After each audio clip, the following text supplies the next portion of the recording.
you've been involved in covering the Northwest for a long time, but the BBC, to be fair, took it over and have brought it on to a completely different plane, Stephen.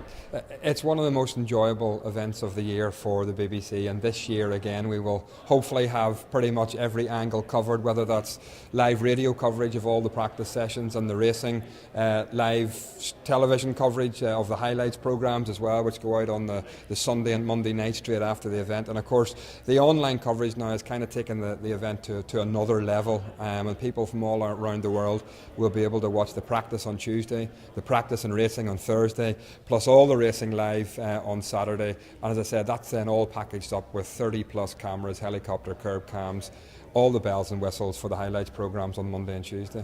Stevie, is it hard or easy? You go and you report, you present, but you present okay as a professional, but you also present very much as a fan.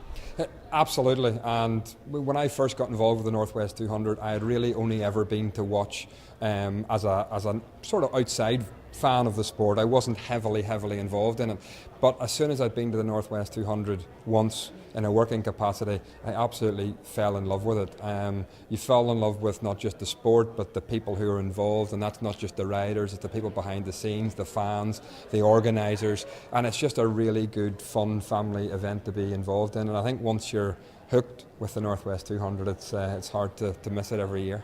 Fair enough to say too, you're the face of the coverage, but there's a huge team from BBC Northern Ireland come along to get involved in it, and to be fair to them, they're all fans too, and so many of them go the extra mile every year. They do. I mean, the hours are long working at the Northwest 200, but nobody cares.